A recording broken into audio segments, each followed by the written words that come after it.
아침에 나로 주의 인자한 말씀을 듣게 하소서.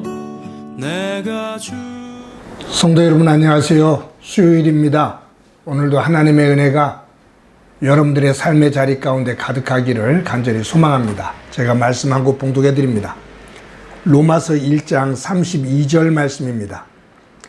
그들이 이 같은 일을 행하는 자는 사형에 해당한다고 하나님께서 정하심을 알고도 자기들만 행할 뿐 아니라 또한 그런 일을 행하는 자들을 옳다 하느니라. 아멘. 사람들이 몸이 아파서 병원에 가면, 예를 들어 암에 걸려서 병원에 가면 의사들은 여러 가지 기구들을 통해서 정확하게 진단을 내립니다. 그리고 암이 2기다, 3기다, 4기다, 아니면 말기다, 그렇게 말을 해주고 그 치료 과정을 이야기를 합니다. 저는 지금 이 로마서 1장을 읽으면서 바울이 인류가 하나님의 은혜 가운데 구원의 자리에 이르게 된 것, 믿음으로 말미암아 하나님의 은혜의 자리에 들어서게 된 것, 그 은혜의 자리를 이야기하기 전에 얼마나 하나님 안에서 그 악한 모습으로 보여졌는지, 그러니까 하나님을 떠나 불순종하며 얼마나 악을 행하며 또 하나님의 아픔의 모습이 되어 있는지, 그런 부분들을 정확하게 그리고 아주 신랄하게 그 죄의 모습을 드러내고 있는 그러한 모습을 봅니다. 아마 이러한 모습은, 인간의 죄의 험악한 그 모습은 1장부터 3장까지 쭉 이어지면서 그 악한 모습을 말하게 될 겁니다. 오늘 본문에 보면 하나님께서 인간들의 그 악한 모습을 보면서 하나님께서 그들을 그대로 내버려 두셨다. 즉 포기하고 싶어 하셨다, 그 말이에요. 하나님께서 진리하셨다라는 표현으로도 한번 생각해 볼 필요가 있을 것 같아요. 24절에 보면 바울이 이렇게 말하고 있습니다. 그러므로 하나님께서 그들을 마음의 정욕대로 더러움에 내버려 두사, 하나님께서 그들을 마음의 정욕대로, 그들이 가지고 있는, 품고 있는 마음의 정욕대로 그 더러움에 내버려 두셨다. 그냥 포기해 두셨다, 그 말이에요. 여기 28절에 보면 또한 그들이 마음에 하나님 두기를 싫어하며 하나님께서 그들을 그 상실한 마음대로 내버려 두사, 그 상실한 마음대로 내버려 두셨다라고 말해요. 그러면서 28절에 26절부터 봐야 돼요. 26절에 보면 그 때문에 하나님께서 그들을 부끄러운 욕심에 내버려 두셨으니, 그러니까 여기에 보면 그 정욕대로 그 내버려 두시고, 그 욕심을 품는 대로 내버려 두시고, 그들의 상실한 대로 그대로 내버려 두셨다, 그 말이에요. 이 말은 그들이 너무 악해서 하나님께서 포기하고 싶으셨다, 그 말이에요. 그만큼 악을 행했단 말이죠. 그런데 여기에 32절에 보면 이렇게 하나님 안에서 악을 행하는 사람들이 그 악의 극치가 어떤 모습으로 드러나냐 하면, 하나님께서 말씀하실 때 그러한 죄를 지으면 사형에 해당한다고 하나님께서 말씀하셨음에도 불구하고 그들이 자기만 죄를 지을 뿐 아니라 다른 사람들에게 이와 같은 죄를 말하고 그와 같은 죄를 짓는 사람들을 옳다 여겼다, 그 말이에요. 자기만이 죄를 짓는 것이 아니라 다른 사람들에게도 이러한 죄를 짓도록 이끌어갔다, 그 말이에요. 여러분, 우리가 하나님의 은혜를 알려면 내가 하나님 안에서 어떤 존재인지를 바르게 알 때 그 하나님의 은혜를 알게 됩니다. 하나님 앞에서 내가 어떤 존재인지, 거룩하신 하나님 앞에서 내가 어떠한 존재인지를 있는 그대로 정말로 신랄하게 볼 수 있을 때 그런 모습임에도 불구하고 나를 감싸주시고 품어주시는 하나님의 은혜가 얼마나 큰지를 깨닫게 됩니다.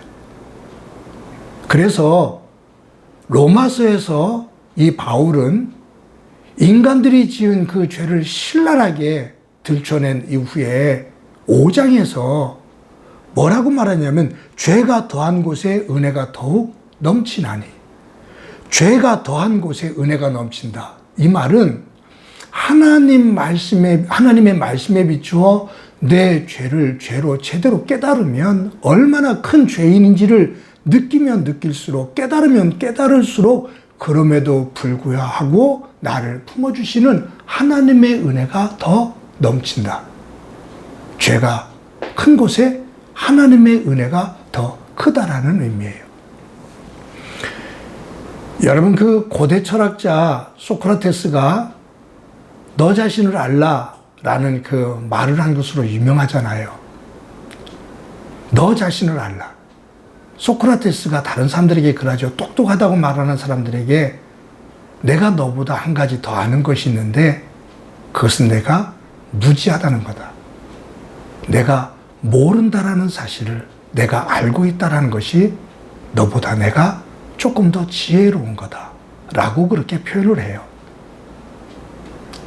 자기의 무지함, 자신의 어리석음, 자신의 추하고 변덕스러움, 하나님을 떠난 내 모습의 그 악한 속성, 그것들을 그대로 볼 수 있을 때 내 한계를 깨닫게 되고, 그럼에도 불구하고 나를 하나님의 은혜의 자리로 부르시고 품어주시는 하나님의 은혜가 더 크다, 그 말이에요. 어떤 심리학자가 그런 얘기를 하더라고요. 아는 체 하는 사람, 많은 체 하는 사람, 높은 체 하는 사람, 잘난 척 하는 사람이죠. 한마디로 말하면. 알고 많은 것을 가지고 있는 것처럼 잘난 체 하는 사람이 잘난 체 하지 않고 자신의 약함을 알고 살아가는 사람보다 10배 이상의 스트레스를 받는다고 해요. 아는 체를 해야 되니까. 잘난 체를 해야 되니까 잘난 체 하지 않고 사는 사람보다 10배 이상의 스트레스를 받는다라는 그러한 글을 읽으면서 그럴 수 있겠다. 별로 없는데 있는 체 해야 되니까. 아는 게 별로 없는데 아는 체 해야 되니까. 스트레스를 받을 수밖에 없겠다. 죄인인데 의인인 체 하려니까. 도리어 더 힘들고 고된 삶을 삽니다. 하나님 안에서 진정으로 은혜를 받고 하나님 안에서 평온한 삶을 살며 감사하는 사람은 내 약함의 실체를 그대로 인정하고 하나님 앞에 나가는 사람입니다. 바울은 우리에게 우리가 하나님을 떠나 얼마나 악한 모습인지를 우리에게 하나하나 드러내주고 그럼에도 불구하고 우리를 품으신 하나님의 은혜의 세계로 우리를 이끌게 될 것인데 오늘도 이 말씀을 보며 내 모습이 하나님 안에서 어떤 모습인지 말씀을 통해 점검하고 하나님 앞에 무릎을 꿇으며 나의 나됨이 하나님의 은혜임을 고백하며 하나님께 영광 돌리며 살아가는 소중한 한날이 되어지기를 주님의 이름으로 간절히 축원합니다. 한번 기도합니다. 하나님의 은혜를 감사합니다.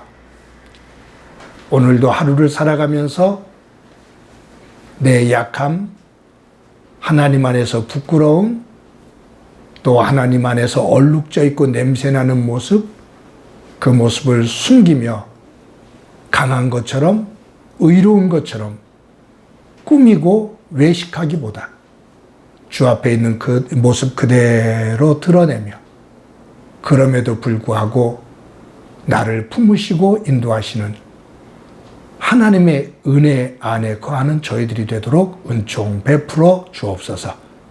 은혜 가운데 마음의 평정을 얻게 하시고 은혜 가운데 삶의 자리에 감사가 넘치게 하옵소서. 예수님의 이름으로 기도드립니다. 아멘.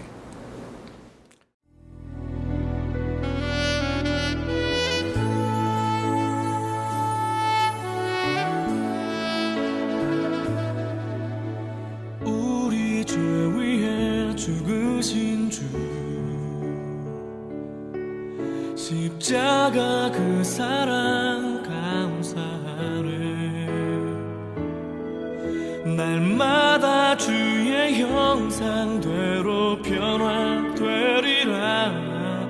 십자가 우리 새롭게 하리.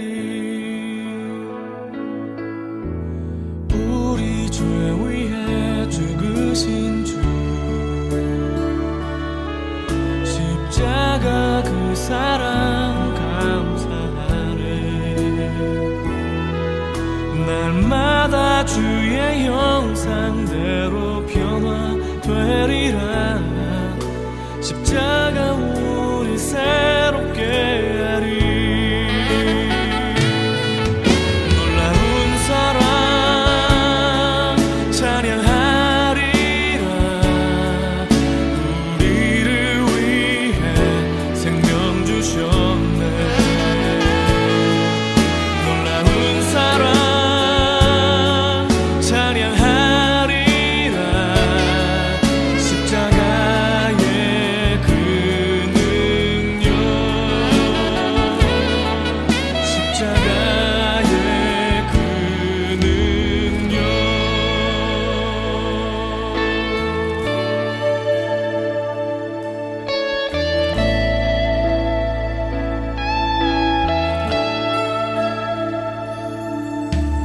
우리 죄 위해 죽으신 주